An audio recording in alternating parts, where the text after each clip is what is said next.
DD current news में आज का हमारा विषय है पीएम प्रणाम योजना।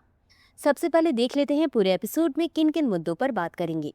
जानेंगे चर्चा में क्यों है, पीएम प्रमाण योजना क्या है, इससे संबंधित अन्य प्रमुख बातें और अंत में देखेंगे एक अभ्यास प्रश्न को। तो चलिए शुरू करते हैं। हाल ही में पीएम प्रणाम योजना ने सिंथेटिक उर्वरक के उपयोग को कम करने में सफलता प्राप्त की है।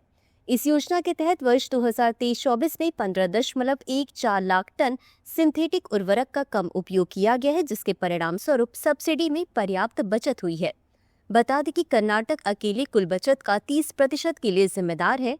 इसके बाद महाराष्ट्र, पश्चिम बंगाल और आंध्र प्रदेश का स्थान है, जिन्होंने संयुक्त रूप से 58% से अधिक का योगदान दिया है। अब जान लेते हैं पीएम प्रणाम योजना क्या है। पीएम प्रणाम को जून 2023 में मंजूरी दी गई थी। इसका उद्देश्य रासायनिक उर्वरकों के उपयोग को कम करना है। इसके तहत राज्यों को वैकल्पिक उर्वरकों को अपनाने के लिए प्रोत्साहित किया जाता है। यह योजना 3 वर्षों की अवधि के लिए लागू है, वित्त वर्ष 2023-24 से 25-26 तक। इसका लक्ष्य 20,000 करोड़ रुपए के उर्वरक व्यय में कटौती प्राप्त करना है।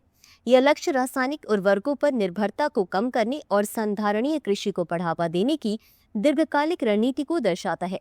यह जैविक तथा प्राकृतिक कृषि पद्धतियों के माध्यम से जैव उर्वरकों और जैविक उर्वरकों के साथ साथ रासायनिक उर्वरकों के संतुलित उपयोग को प्रोत्साहित करता है। इंटीग्रेटेड फर्टिलाइजर्स मैनेजमेंट सिस्टम को उर्वरकों के उपयोग को ट्रैक करने के लिए एक प्रमुख मंच के रूप में प्रस्तावित किया गया है। अब देख लेते हैं इससे संबंधित अन्य प्रमुख बिंदु के बारे में। पीएम प्रणाम राज्यों को यूरिया, डीएपी या डायमोनियम फॉस्फेट, एनपीके या नाइट्रोजन फॉस्फोरस पोटेशियम और एमओपी या पोटेश का म्यूरिएट जैसे अत्यधिक रासायनिक इनपुट को कम करने के लिए प्रोत्साहित करता है, जिससे मृदा क्षरण, जल प्रदूषण तथा जैव विविधता हानि जैसे पर्यावरणीय जोखिम कम हो जाते हैं। सब्सिडी, बचत और अनुदान के लिए पात्रता निर्धारित करने हेतु किसी राज्य की यूरिया खपत में कमी को उसके 3 वर्ष के औसत के आधार पर मापा जाएगा। केंद्र सब्सिडी बचत का 50% राज्यों को देता है, जिसमें से 70% वैकल्पिक उर्वरक प्रौद्योगिकी और उत्पादन का समर्थन करने वाली परिसंपत्तियों के लिए आवंटित किया जाता है, जबकि 30% उर्वरक कटौती व जागरूकता में शामिल किसानों, पंचायतों एवं हितधारकों को पुरस्कृत करने हेतु आवंटित किया जाता है। इसी के साथ अंत में देख लेते हैं आज के अभ्यास प्रश्न को। पीएम प्रणाम योजना के संदर्भ में निम्नलिखित कथनों पर विचार करें। 1. पीएम प्रणाम को जून 2023 में मंजूरी दी गई थी। 2. इसका उद्देश्य रासायनिक उर्वरकों के उपयोग को कम करना है। उपर्युक्त में से कौन सा या कौन से कथन सही है? यह सही है।